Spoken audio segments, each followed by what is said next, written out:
명절 어떻게 잘 보내셨나요? 대답이 없으십니다.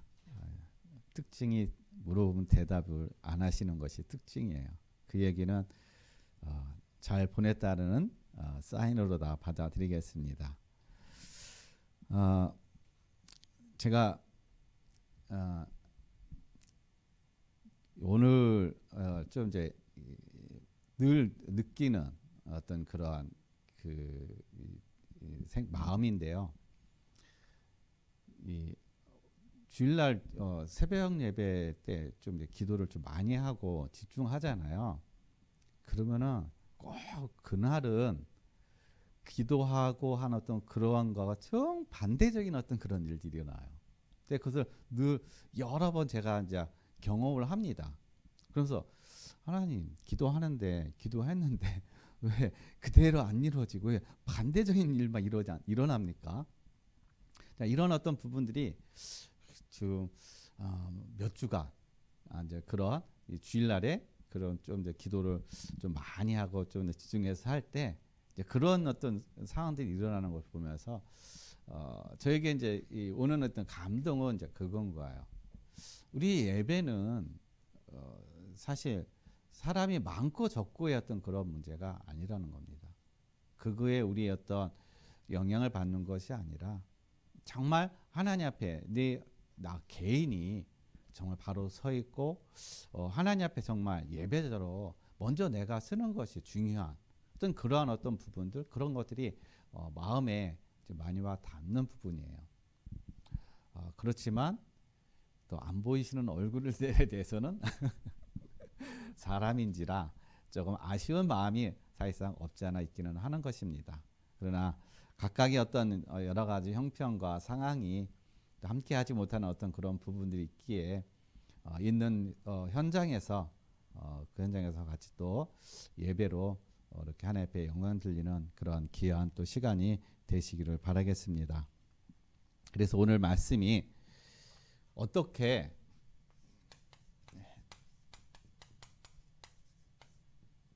우리가 살 것인가?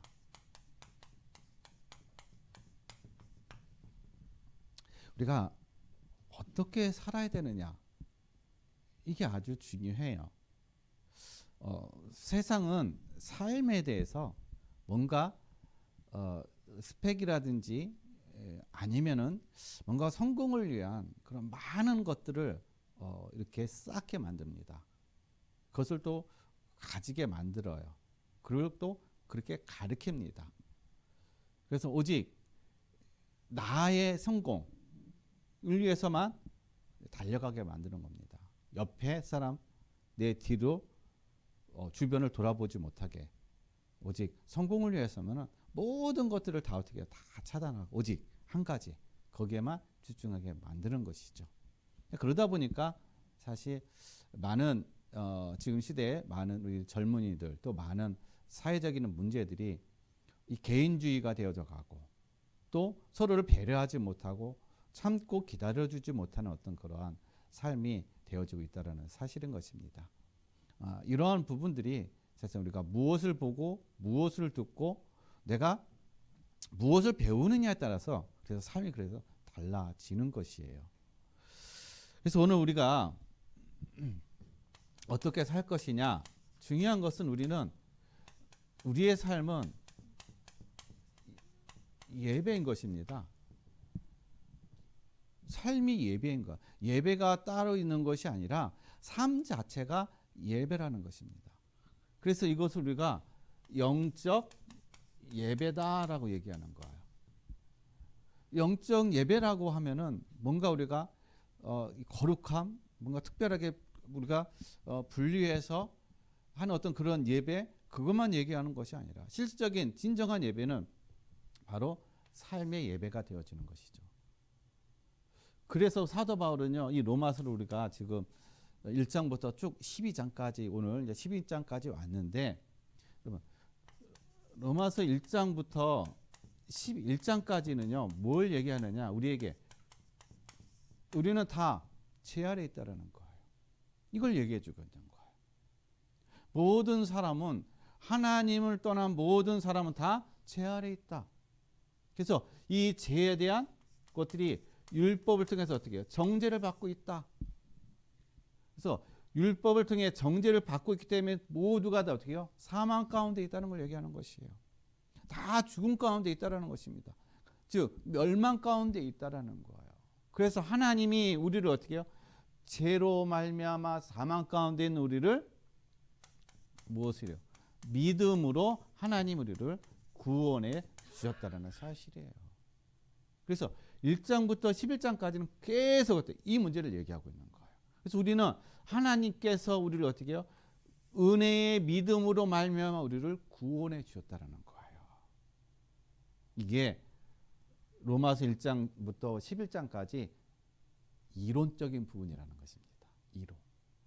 그러면 12장부터 16장까지는 뭘 얘기하느냐? 삶을 얘기하는 거예요. 하나님의 은혜로 구원받은 나는 그럼 어떻게 살아야 되느냐? 이걸 얘기해 주고 있는 거예요. 이걸 지금 우리에게 말해 주고 있는 것입니다. 네가 하나님의 자녀이면, 하나님의 구원받은 자면은 지금 어떻게 지금 살아야 될 것인가? 이 삶에 대한 그런 부분들을 얘기해 주는 것이 바로 12장부터 16장까지의 말씀이라는 사실인 것입니다. 우리는 구원받고 그걸로 끝나는 게 아니라는 거예요. 구원받았으면 구원받은 하나님의 자녀로서의 삶이 있다라는 겁니다.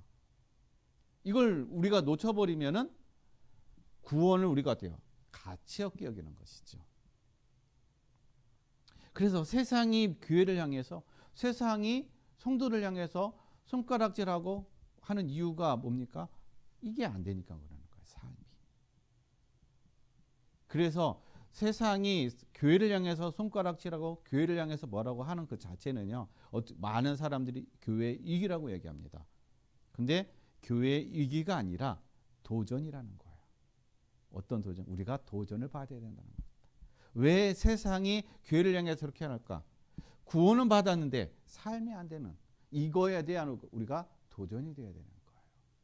이게 안 되어지니까는 계속 어떻게 해요? 삶은, 현장은 무너져 가고 있는 것이에요. 답이 없는 것입니다. 하나님 우리를 어떻게 해요? 우리에게 답을 주고 현장을 살리라고 하나님께서 우리에게 구원을 주시고 우리에게 믿음으로 회복해 주셨는데 우리가 이것을 누리지 못하고 있다는 것이죠. 그래서 우리를 하나님께서 어떻게 해요? 너희 몸을 어떻게 해요? 거룩한 산 제물로 드려라. 아니 어떻게 내 몸을 거룩한 산 제물로 드릴 수 있어요? 내가 완전히 어떻게 해요? 이 번제가 돼요. 온 몸을 다 조각조각 내가지고 그래서 하나님 앞에 드리는 것이 그게 산 제물이니까 살아있는 제물로 드리라는 거예요. 죽은 것이 아니라 살아있는 제물로 드리는 것이 거룩한 산 제물이라는 것입니다. 무엇을요? 나의 몸을. 그럼 나의 몸을 거룩한 산 제물로 드리려면 어떻게 됩니까? 내 자신을 어떻게 온전히 하나님 앞에 24시간 교회를 위해서 내가 헌신하고 교회를 위해서 모든 시간을 드려야 되는 걸 얘기하는 건가요? 아니라는 거예요. 여러분 아무리 내가 그렇게 드린다 할지라도 우리는요 거룩한 산 제물이 될 수가 없어요. 우리의 산 제물이 되기 위해서는 먼저 우리에게 거쳐야 될 것이 바로 십자가라는 거예요. 이 십자가의 길, 이 십자가를 통과하지 않고는 결코 우리는 산 제물이 될 수 없다. 십자가는 뭐냐? 나를 부인하는 거예요. 이게 십자가인 것입니다. 우리는 나를 부인 안 해요. 자꾸 내 것을 주장합니다. 자꾸 내 상황, 자꾸 나 이걸 주장해요. 내 것을 놓지 않으려고 그래요. 십자가는 자기를 부정해요. 그래서 십자가를 통해서 어디로요?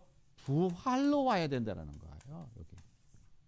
그래야 생명으로 거룩한 산 제물에서 하나님 앞에 드려지는 삶이 되어지는 거예요. 이게 바로 영적 예배요. 이게 바로 우리의 삶의 예배라는 것입니다. 그냥 우리가 문자적으로만 뭐 거룩한 예배, 영적 예배가 아니라 실질적으로 내가 부인되어지는 삶.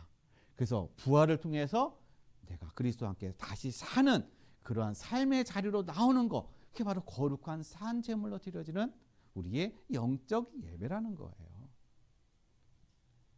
여러분, 이 영적 예배의 자리까지 오셨습니까? 아멘이십니까? 예, 영적 예배의 자리까지, 거룩한 산 제물까지 왔어요.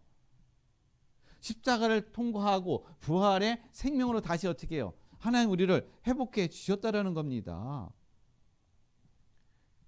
그래서 그 증거로 뭐래요? 에스겔서 36장 26절로 27절 말씀에 뭐라고 했어요? 내가 새 영을 너희에게 두고 새 마음을 너희에게 주되 너희 육신에서 굳은 마음을 제거하고 부드러운 마음을 줄 것이며 또 내 영을 너희 속에 두어 너희로 내 율례를 행하게 하려니 너희가 내 규례를 지켜 행할지라 라고 얘기하고 있습니다. 무슨 얘기예요? 성령이 우리 안에 들어와야만이 어떻게 해요? 우리는 영적 예배가 되는 것이고 거룩한 산제물이 되어진다는 것입니다. 그래서 하나님이 어떻게 해요? 오순절 마가다락방의 성령의 역사를 통해서 어떻게 해요? 거기에 하나님께서 새 영을 부어주신 거예요. 그래서 그들이 새 영을 받고 새 마음이 돼서 돌 같은 마음이 부드러운 마음이 됨으로 인해서 그들이 어떻게 해요? 산 예배, 거룩한 예배, 영적 예배를 드려지는 삶이 되어진 겁니다. 그래서 그들이 가는 현장들마다 뒤집어지는 역사가 일어나는 거예요. 왜요? 주의 성령이 함께 하시니까, 주의 영으로 어떻게 역사하시니까 현장이 뒤집어지는 것입니다. 어둠의 현장이 빛의 현장이 되어져 가는 거고 병든 자가 치유되어지고 귀신이 쫓아나가는 그런 역사가 일어났다는 것입니다. 그래서 영적 예배라는 것은 바로 어떻게 해요? 성령께서 내 안에 내주하셔야만이 참된 영적 예배가 되어진다. 참된 예배가 되어진다라는 거예요. 그래서 성령이 임하지 않으면 그래서 영적 예배가 우리가 될 수가 없다라는 것이죠. 그러면 우리가 늘 뭐를 얘기합니까? 은혜를 얘기해요. 하나님, 나에게 은혜를 주세요. 은혜가 무엇입니까? 우리는 때로는 은혜를 받았다고 얘기해요. 하나님, 저 오늘 은혜 받았습니다. 감사합니다. 라고 얘기해요. 우리가 은혜 받은 거는요, 우리 입장에서 은혜인 거예요. 정말 하나님께서 우리에게 내가 하나님의 은혜를 받고 그 은혜, 그 증거는 뭐가, 은혜의 증거는 뭘로 다 나타나냐면요, 예배로 나타나는 거예요. 잃어버렸던 예배가 회복되어지는 삶, 이게 바로 은혜 받은 증거라는 것이에요. 아니면 이게 회복이 안 되어지고 그냥 은혜 받았다고 얘기하는 거는요, 그냥 내 감정과 내 입장에서 그것은 내 그냥 감정에 뭔가 뜨끔한, 감정에 뭔가 이 다른 어떤 것들을 내가 어떻게 해요? 받았기 때문에 그것이 은혜 받았다고 얘기하는 거예요. 진짜 은혜 받았다, 예배가 회복되어지는 겁니다. 그래서 예배가 회복되어진다는 얘기는요, 모든 내가 시간과 장소 거기에 내가 집중하는 걸 얘기하는 거예요. 그것이 회복되어지는 걸 얘기하는 것입니다. 그 시간이 어떻게 해요? 가장 귀한 시간을 내가 드리는 걸 얘기하는 것입니다. 그게 우선순위가 되어지는 걸 얘기하는 거야. 그래서 예배에는 뭐가 들어갑니까? 시간과 나의 헌신이 들어가는 거예요. 이게 바로 내가 은혜 받은 삶의 예배자로서 했던 그런 삶이 회복되어지는 걸 얘기하는 것입니다. 그래서 이러한 시간들이 내가 계속 쌓여짐을 통해서 나의 삶 속에서 진정한 거룩한 예배가 되어지는 거고, 삶의 예배가 되어지는 거고, 영적 예배가 되어진다라는 것이죠. 그래서 하나님께서 우리를 어떻게 해요? 십자가로, 부활의 생명으로 우리를 거듭나게 하셨어요. 이제 거룩한 산 제물이 되게 하셨습니다. 이제 예배절 하나님께서 우리를 어떻게 해요? 세워주셨어요. 그래서 우리는 하나님 앞에 기도해야 돼요. 하나님, 내 마음의 굳은 마음을 제거하시고 부드러운 마음을 주사 하나님의 그 영으로 하나님께 오늘 이 에스겔 선지자가 고백하는 것처럼 주의 율례를 제가 행하게 하옵소서, 주의 말씀을 행할 수 있는 은혜를 하나님 나에게 부어 주시옵소서. 은혜를 구해야 되는 거예요. 은혜. 응? 그럴 때 이제는 어떻게 해요? 우리가 어떻게 우리가 살 것인가, 이게 보여지는 겁니다. 이게 깨달아지는 거예요. 그래서 우리는 구원받은 자로서 이제 거룩한 영적 예배를 드린 산 제물로 하나님 앞에 드려진 자로서 우리는 어떻게 살아야 되느냐. 첫 번째요, 이 세대를 어떻게 해요? 본받지 말라. 이 세대를 본받지 말라라는 거예요. 우리는 이 시대를 본받고 살아가고 있습니다. 아니, 이 세대를 우리는 따라가고 있어요. 이 세대는 어떤 세대입니까? 하나님이 없는 세대예요. 하나님을 거부하는 시대로 우리가 살고 있는 것입니다. 하나님을 대적하는 그러한 시대에 우리가 살고 있다라는 거예요. 그래서 세상이 어떻게 해요?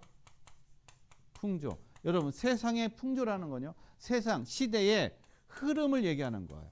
이 흐름을 따라가지 말라는 것입니다. 그리고 가치관, 세상의 가치관, 이거에 어떻게 속지 말라라는 거예요. 왜 세상의 풍조를 따르지 말고 세상의 가치관을 왜 쫓지 말라고 합니까? 전도서 1장 8절 말씀을 보게 되면요, 뭐라고 말씀하고 계시냐면, 모든 만물이 피곤하다는 것을 사람이 말로 다 말할 수는 없나니 눈은 보아도 어떻게 해요? 족함이 없고 귀는 들어도 가득 차지 아니하도다.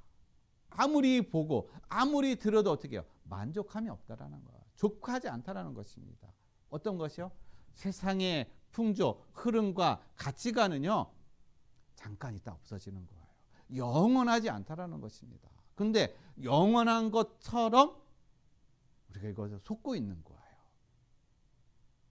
세상은 언젠가는 어디요? 끝이 있다라는 거예요. 영원한 것은 바로 우리의 생명이 영원한 거예요. 하나님만이 영원하다는 사실인 것입니다. 근데 이 영원한 것을 우리가 놓쳐버리고 어떻게 해요? 잠깐 있다가 없어져요. 세상 풍조와 세상 가치관, 이것을 붙잡고 이것을 따라가다가 나중에는 모든 것을 다 잃어버리는 그런 어떤 삶이 되어진다라는 겁니다. 여기에 어떻게 해요? 속지 말라라는 거예요. 이것을 가지지 말라는 얘기가 아니라 이런 흐름에 내가 속지 말라라는 거예요. 이것을 따라가지 말라라는 것입니다. 영향을 주라는 것이에요. 바로 이런 시대가, 바로 이 시대가 바로 그런 시대라는 것입니다. 그리고요, 이 시대는 어떤 시대냐? 여러분, 자연법칙 속에 살아가는 시대예요. 자연법칙. 즉, 자연법칙에 살아간다는 얘기는 영적인 것을 어떻게 해요? 전혀 인정하지 않는 시대. 영적인 것을 전혀 모르는 시대. 자연법칙은 어떻게 해요? 돌고 도는 것, 윤회사상, 이런 것들이 바로 자연법칙이고, 어떻게 해요? 이 강육, 약식에 대한 그런 이 시대라는 것입니다. 강한 자만이 살아남는 시대. 약한 자는 계속 어떻게 해요? 피해보고 눌리고 하는 이러한 시대. 여기에 속지 말라는 거예요. 그러니까 시대가 이런 시대니까는요, 다들 뭐라고 얘기해요? 다들 우리 자녀들에게 너는 강해야 돼. 사회에 나가서 강해야 돼. 너는 힘이 있어야 돼. 많이 배워야 돼. 그래야 너 사회에서 성공할 수 있고 많은 사람들을 그들보다 네가 앞서갈 수 있어. 세상이 뒤지면은 너 아무것도 못해. 실패한 인생이 돼. 사람들이 알아주지도 않아. 그래서 뭐를 합니까? 막 속이기도 하고, 막 뭔가 그냥 뭐 뒤에 스펙을 뭔가 그냥 자기 백을 통해서 그냥 자기 자녀들이 어떻게 해요? 좋은 대학, 좋은 직장에 갈 수 있도록 막 그렇게 한단 말이에요. 시대가 이런 시대라는 것입니다. 강한 자만이 살아남는 그런 시대. 그러다 보니까 믿는 사람들도 앞에서는 은혜 얘기하고, 앞에서는 배려해 주세요, 양보해 주세요, 사랑해 주세요 라고 얘기하면서 또 집에 가서 자녀에게는 너 그러면 안 돼. 강해야 돼. 앞과 뒤가 다르게 얘기한다라는 거예요. 여러분, 우리는 자연법칙 속에 있는 것이 아니라 하나님의 은혜 안에 있다는 것입니다. 즉 하나님의 인도 속에 있는 거예요. 이걸 쫓아가다 보니까 뭘 못 받아요? 하나님의 인도를 못 받는다라는 것입니다. 여러분, 우리 렘넌트들이 하나님의 인도를 받을 수 있도록 어떻게 해요? 우리가 깨어 있어서 이 시대에 대한 분별이 되어지고, 그래서 우리 렘넌트들이 정확하게 가는 발걸음에 하나님의 인도를 받을 수 있도록 우리가 먼저 앞서가서 어떻게 해요? 이끌어줘야 된다는 거예요. 근데 반대가 되고 있잖아요. 여러분, 그래서 이 시대를 여러분 분별하시기를 바랍니다. 그리고요, 이 시대는요, 종교의 전통 속에 있다라는 거예요. 그래서 전통과 철학과 과학과 이런 것들을 통해서 어떻게 해요? 삶의 윤택함을 누리고 있어요. 삶의 유익은 줄 수가 있습니다. 그러나 중요한 것은 이것을 통해서는 결코 뭘요? 사람을 살릴 수가 없다. 한 생명도 살릴 수가 없다라는 것입니다. 그래서 종교의 전통에서 우리는 뭘로요? 이제 복음에 붙잡힌 자의 삶이 되어야 된다는 것입니다. 복음에 붙잡힌 자. 그리고 복음으로 살리는 자의 삶이 되어져야 된다는 것이에요.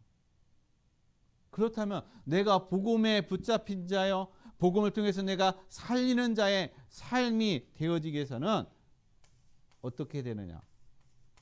오늘의 우리가 받아야 될 은혜가 있는 거예요.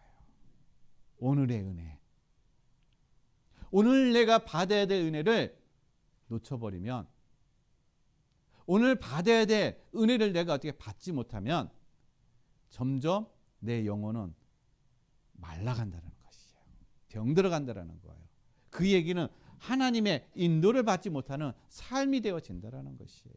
자꾸 내 생각, 자꾸 시대의 그런 어떤 풍조, 가치가 나도 모르게 이것을 쫓게 되고 이것을 붙잡게 되고 이것이 더 커 보이는 그런 삶이 되어진다는 것이죠. 그래서 우리는 어떻게 살 것인가? 여러분, 이 시대를 우리는 본받는 자가 아니라는 것입니다. 이 시대에 영향을 주는 자예요.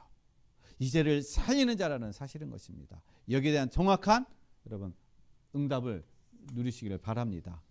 그래서 우리에게 필요한 것이 뭐냐? 그래서요, 마음을 새롭게 어떻게 해요? 변화를 받으라는 거예요. 사람에게 있어서 가장 중요한 것이 마음입니다. 물론 영혼이 가장 중요하죠. 근데 우리가 뭔가 행동하고 뭔가 우리가 실천하고 하는 그 모든 부분이 바로 이 마음이라는 거예요. 사실 이 마음에서 우리의 모든 것이 나와버립니다. 그래서 마가복음 7장 21절에서 23절 보면요, 사람이 입으로 들어가는 것이 더러운 것이 아니라 사람의 입에서 나오는 것이 가장 악하다라고 얘기하고 있어요. 여기에는 뭐 간음, 추악, 뭐 비방, 뭐 아니면 뭐 불신앙 이런 것들이 어떻게 해요? 사람의 그 마음에서 다 나와버린다는 거예요. 여러분, 하나님의 은혜로 우리가 어떻게 해요? 이제 구원을 받고 거룩한 산 제물로 드려지는 그런 우리의 존재가 되어진 것입니다. 그래서 하나님께서 우리를 시대를 본받지 말고 시대에 영향을 주는 삶이 되게 우리를 어떻게 해요? 인도하고 계세요. 그 과정 속에 하나님 우리를 어떻게 해요? 마음을 새롭게 변화시키고 있다는 것입니다. 그래서 부딪히게 만드는 거예요. 현장에서 갈등을 일으키게 만드는 것입니다. 그것을 통해서 어떻게 해요? 우리의 그 마음을 하나님 새롭게 갈아엎으시는 거예요. 왜 우리가 마음이 갈아엎어야 됩니까? 우리의 요한복음 5장 24절 말씀은요, 우리는 사망에서 생명으로 하나님께서 우리를 옮겨 놓으셨어요. 그러니까 내 의지와는 관계없이 하나님이 은혜로 나를 어떻게 해요? 사망에서 생명으로 옮겨 놓으셨다는 것입니다. 이제는 사망에 있을 때는요, 생각과 마음이 자체가 다 사망적인 거예요. 다 죽음의 그런 생각, 어둠의 생각, 멸망의 그 마음과 생각, 그러니까 모든 것에 눌려버리는 거예요. 나보다 나은 사람에게 눌리고 환경에 눌리고 문제에 눌리고, 그리고 모든 것들이 또 어떻게 해요? 나하고 안 맞으면 갈등이 되어지는 이러한 삶이 되어진다는 것입니다. 이게 바로 사망에 있는 거예요. 죽음 안에 있는 그런 어떤 우리의 마음 상태라는 겁니다. 여기에서 하나님 우리를 어떻게 해요? 생명의 자리로 옮긴 거예요. 그렇기 때문에 어떻게 해요? 생명 있는 자로서의 우리의 마음과 우리의 생각이 어떻게 해요? 바뀌어야 된다는 거예요. 그 바뀌기 위해서 하나님이 우리를 계속 그래서 부딪히게 만드는 거예요. 여러분, 부딪힐 때 피하지 마시고 당당하게 어떻게 해요? 그것을 맞서시길 바랍니다. 그렇게 되면 하나님 우리를 어떻게 해요? 새롭게 하셔요. 그래서 에베소서 4장 22절 말씀에 우리의 옛사람, 우리의 마음이 바뀌어야 된 이유는요, 우리의 옛사람이기 때문에 그러는 거예요. 옛날 마음, 우리가 구원받기 전에 그런 옛날의 구습과 생각과 가치관과 그 삶의 어떤 우리의 이 삶의 습관들과 이런 것들이 무엇에서부터 와요? 내 마음에서부터 나온다는 거예요. 마음에서부터 시작이 되어야 된다는 거예요. 마음이 바뀌어야 내 삶이 언어도 달라지는 것이고 또 행동도 달라지는 것이고 또 삶의 가치관도 달라져 보이는 다르는 그런 삶이 되어진다라는 것이죠. 그래서 마음을 바꾸라는 거예요. 마음을. 옛날의 그 생각, 옛날의 그 기준, 옛날의 그 습관, 옛날에 가졌던 그 어둠의 어떤 그런 모든 부분들을 어떻게 해요? 이제 새 사람으로 다 바꾸라는 것입니다. 오늘부터 싹 바꾸시길 바랍니다. 그래서 왜 우리가 이 마음을 바꾸지 않으면 자꾸 왜 마음을 바꾸라고 하느냐? 왜 마음을 새롭게 하라고 하느냐? 여러분, 데살로니가전서 5장 21절 말씀이에요. 범사에 범사에 헤아려 좋은 것을 취하고라고 했어요. 우리의 마음이 바뀌지 않으면요, 마음이 새롭게 되지 않으면 범사에 좋은 것을 어떻게 해요? 우리가 취할 수가 없다라고 얘기하고 있어요. 그럼 범사에 좋은 게 뭐예요? 성경에서 우리가 뭐 돈을 버는 거, 명예를 얻는 거, 건강한 거, 성경에서요 가장 좋은 것은 뭐냐? 성령이고 말씀이라는 거예요. 우리가 마음이 바뀌지 않으면 성령의 인도를 받지 못하는 것이고, 마음이 바뀌지 않으면 새로워지지 않으면 말씀이 깨달아지지 못하는 것이에요. 말씀이 들리지 못한다는 것입니다.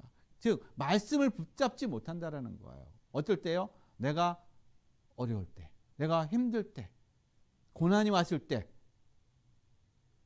그때 어떻게 해요? 성령과 말씀을 내가 붙잡지 못한다는 거예요. 여기 인도받지 못한다는 거예요. 그래서 마음을 어떻게 해요? 우리가 새롭게 변화를 받아야 되는 것입니다. 근데 중요한 거는 여러분, 여러분의 힘으로 마음을 새롭게 바꿀 수 있어요? 여러분의 능력으로 마음을 새롭게 변화시킬 수 있어요? 변화시킬 수 있고 바꿀 수 있으면은 하나님 필요 없죠. 그래서 하나님께서 우리에게 에베소서 4장 3장인가요?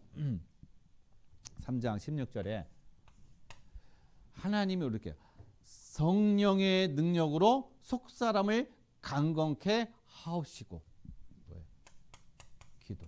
우리가 기도하는데 내 힘으로 안 되니까, 내 능력으로 안 되니까 하나님 앞에 돼요.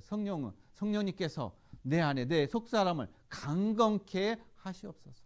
강건함을 주시옵소서. 은혜를 구하는 거예요. 우리가 다른 거 구하는 거 아니에요. 하나님의 그 은혜를 구하는 것입니다. 하나님, 내 속사람을 강건케 하옵소서. 여러분, 속사람이 강건해야, 내 마음이 강건해야 어떠한 문제, 어떤 상황 속에서도 누구를 만나든지 어떻게 당당한 겁니다. 내가 꿀리지 않아요. 눌리지 않습니다. 근데 내 마음이 약하면, 연약하면요, 작은 것에서도 우리가 눌려버린다는 거예요. 그래서 여러분 우리가 기도할 때 다른 거 구하지 마시고 하나님 성령의 능력으로 어떻게 해요? 나의 속사람을 강건케 하여 주옵소서. 이거를 구하시길 바랍니다. 성령님 내 안에 오셔서 내 속사람을 강건케 하옵소서. 이 능력을 누리게 하옵소서. 이것을 날마다 여러분 구하시고 기도하시는 그러한 삶이 되시길 바라겠습니다. 그렇게 되면 어느 날 나도 모르게 어떻게 해요? 내 마음이 모든 거에 평안해져 있어요. 모든 거에 내가 누림이 되어지는 겁니다. 문제도 누림이 되어지는 것이고 좋을 때도 누림이 되어지는 것이고 어떠한 상황, 어떠한 환경 속에서도 누림이 되어지는 삶이 되어진다라는 것입니다. 그래서 이 은혜를 우리가 날마다 누리시기를 바랍니다. 그래서 여러분 마음이 새롭게 되어질 때 그때서 보여지는 것이 이제 하나님의 뜻인 거예요. 이게 보여집니다. 즉 분별이 되어진다는 것이죠. 내 마음이 바뀌지 않으면요, 내 마음이 새롭게 되지 않으면은 이것이 하나님의 뜻이 분별이 안 되어져요. 왜냐? 바로 우리에게 오는 것이 바로 육적인 생각이거든요. 바로 내가 딱 드는 생각이 내가 그동안 경험하고 내가 그동안 알고 있고 그동안 내가 체험했던 그런 부분들이 어떻게 해요? 먼저 생각이 되어지고 먼저 어떻게 그것이 딱 내가 기억이 되어진다는 겁니다. 그러다 보니까 어떻게 해요? 내가 하나님의 뜻을 잃어버려요. 분별하지 못해요. 놓쳐버린다는 것입니다. 그래서 하나님의 뜻을 분별한다는 얘기는 좀 다른 게 아니에요. 하나님 편에 서는 걸 얘기하는 거예요. 사람 편에 서는 것이 아니라 하나님의 편에 서는 것. 이게 하나님의 뜻을 분별하는 거예요. 지금까지 우리는 누구의 편에 많이 섰어요? 사람 편에. 그러니까 사람 편에 선다는 건 내가 좋은 사람, 나하고 맞는 사람, 나의 유익을 위한 이런 편에 서 있는 거. 이게 바로 사람 편에 서 있는 거예요. 그러나 하나님 편에 서 있게 되면은요, 때로는 우리가 손해 보기도 해요. 때로는 억울한 일을 당하기도 합니다. 때로는요, 손가락이 당하기도 해요. 이게 하나님 편에 서는 거고 하나님의 뜻에 분별된 삶을 살아가는 그런 삶이라는 것입니다. 그래서 하나님이 저와 여러분을 어떻게 해요? 마태복음 5장 13절로 16절에 세상에 소금과 빛으로 어떻게 해요? 우리를 보내신 거예요. 그래서 하나님께서 우리를 빛과 소금의 망대로 세우셨다는 것입니다. 여러분, 소금과 빛이 된다는 건 여기 무슨 얘기냐? 그냥 그대로 쓰면 안 돼요. 소금이 녹지 않고 그대로 쓰면은 음식에 맛을 낼 수가 없습니다. 빛을 비추는 데 있어서 이 등불이 빛이 어떻게 해요? 타지 않으면은 빛을 낼 수가 없는 거예요. 그 얘기는 내가 죽지 않으면, 내가 사라지지 않으면요, 소금과 빛 될 수가 없다는 것입니다. 즉 망대가 될 수가 없는 거예요. 내가 없어져야 되는 거예요. 오직 그리스도만 나타날 때 거기에 진정한 망대가 되어지는 것입니다. 빛을 비추고 그 현장을 살리고 치유하는 그러한 망대의 그런 응답과 축복을 이루어가는 우리 모든 성도님들 되시길 바랍니다. 하나님 나를 왜 여기에 보내셨는가? 내가 왜 여기에 있는가? 망대이기 때문에 거기에 있는 거예요. 빛을 비추라고, 그 상한 것을 치유하라고 하나님이 나를 보내신 줄로 믿습니다. 그래서 하나님께서는 우리를요, 하나님의 파수꾼으로 해서 세워주신 거예요. 하나님의 파수꾼으로 세워주셨기 때문에 우리에게 뭐가 따라옵니까? 빌립보서 4장 12절에 고난과 어려움이 따라오는 거예요. 여러분, 파수꾼은요, 선택받은 사람이에요. 파수꾼은 여러 사람을 같이 있는 게 아닌 것입니다. 파수꾼은요, 보통 망대 위에 어떻게 해요? 딱 거기에 있는 사람이에요. 홀로 있든지 몇 사람이 같이 있든지 군중과 떨어져 있는, 그래서 거기서는요 많은 것들이 제한되어 있습니다. 자유롭지 못하는 거예요. 왜냐? 그 안을 지켜야 되기 때문에. 저와 여러분이 이곳에 있고 가정에 있고 또 학교 현장에 있고 또 산업의 현장에 있고, 그 이유는 거기 하나님께서 우리를 파수꾼으로 세워졌다는 것입니다. 그렇기 때문에 파수꾼으로 세워졌기 때문에 조금 불편함들이 있는 거예요. 때로는 어려움이 있는 것입니다. 때로는 고난이 있는 거예요. 왜냐? 파수꾼은 자유롭지 못하거든요. 해야 될 게 있기 때문에, 지켜야 될 것이 있기 때문에. 그래서 하나님이 저와 여러분을 그렇게 세우신 것입니다. 지켜야 될 것이 있고 해야 될 것이 있기 때문에 그 속에서 어떻게 해요? 하나님이 주신 힘을 가지고 그래서 누리라는 겁니다. 넉넉히 이길 수 있는 힘을 그래서 하나님께서 어떻게 주시겠다라는 것입니다. 염려하지 말고 두려워하지 말라라는 거예요. 그래서 여러분, 내가 있는 그 모든 현장에 하나님 나를 하나님의 파수꾼으로 세우셨다는 사실, 여기에 대한 분명한 여러분 분별이 있고 거기에 응답을 누리는 그런 귀한 삶이 되시길 바랍니다. 그래서 하나님의 궁극적인 하나님의 뜻, 성경에 나와 있지만 우리가 항상 기뻐하라,